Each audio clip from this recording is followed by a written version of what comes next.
Izzy! Imagine waking up and there's no chocolate in the world. Okay guys, quick pause. You know we love giving you smart laughs and awesome prizes, so here's the deal. We're running a new giveaway this week.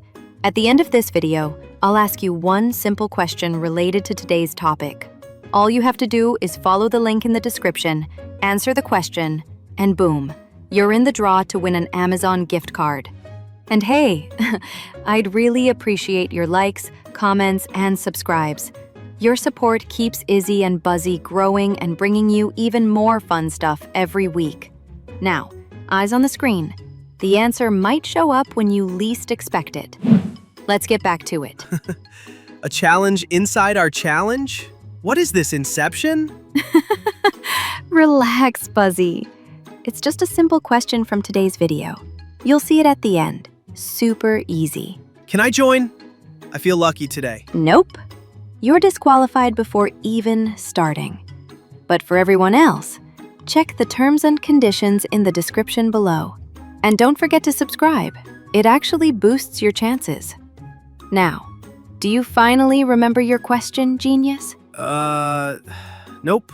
Totally blank. Again, Buzzi? It was about chocolate. Oh, right. I was saying, imagine a world with no chocolate. That's scarier than zombies. People going full Walking Dead at Walmart for the last Snickers bar. And honestly, that's not far-fetched. Cocoa prices are skyrocketing like gold. If supply keeps dropping, Wall Street might collapse over Kit Kats instead of oil. So we're talking chocolate wars? Join the crew, you can't go wrong. Here's the financial breakdown. Cocoa is not just food. It's a global commodity market worth over $130 billion.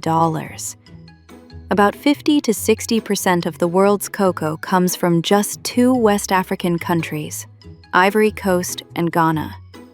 That concentration creates supply risk, the kind that keeps investors awake at night. Demand? Exploding. In Europe, the average person eats up to 10 kilograms of chocolate per year. Switzerland?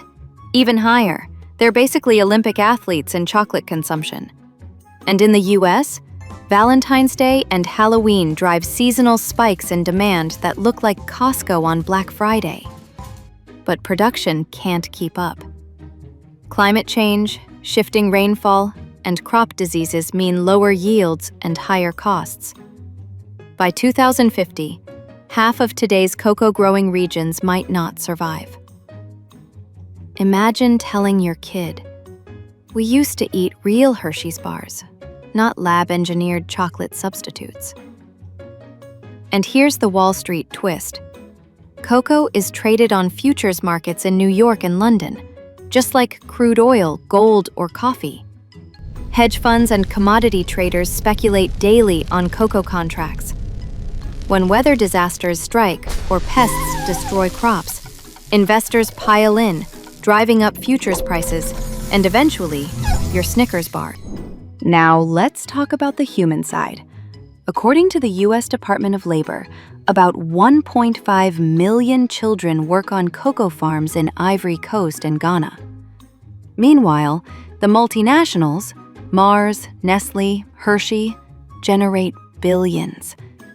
But many farmers earn under $2 a day. That's a classic example of supply chain inequality in global markets. Sustainability efforts exist: fair trade, ESG programs, corporate social responsibility. But adoption is slow. Think of it like trying to turn an oil tanker. Massive, slow, and resistant to change. And by 2050, shortages could push chocolate into the luxury segment. Imagine a restaurant menu. "Sir, would you prefer the truffle risotto, the caviar, or a single square of Lindt dark chocolate? Market price today? $40. Cocoa prices already hit record highs in 2024, crossing $10,000 per metric ton, the highest in decades. Analysts even called it the new coffee boom. Wall Street desks are now trading cocoa like it's Bitcoin circa 2017. Picture hedge fund managers in suits screaming, "Buy the cocoa futures," while stress-eating Hershey bars. And then comes Choco-PEC. Ivory Coast and Ghana formed a coalition to demand better prices for farmers, essentially an OPEC for chocolate. Instead of controlling barrels of oil, they control the supply of Kit Kats and M&Ms. That's market power. So the math is simple. Global demand is growing, supply is fragile, climate risk is rising, and speculation is intense. For consumers, that means higher prices. For investors, it's an emerging opportunity. And for farmers, it's a fight for survival. All right, that's it. If chocolate disappears, I'm done. I'm buying a rocket and moving to Mars. Maybe aliens have cocoa trees, and Elon Musk is already hoarding them at SpaceX. Good luck with that, Buzzi. Anyway, that's today's video. Now let's see if you were paying attention. Here's your challenge question. Which brand of chocolate bar did Buzzi hold twice in this video? And don't forget, your answer could win you a $50 Amazon gift card. Terms and conditions are in the description below, and subscribing might just boost your luck.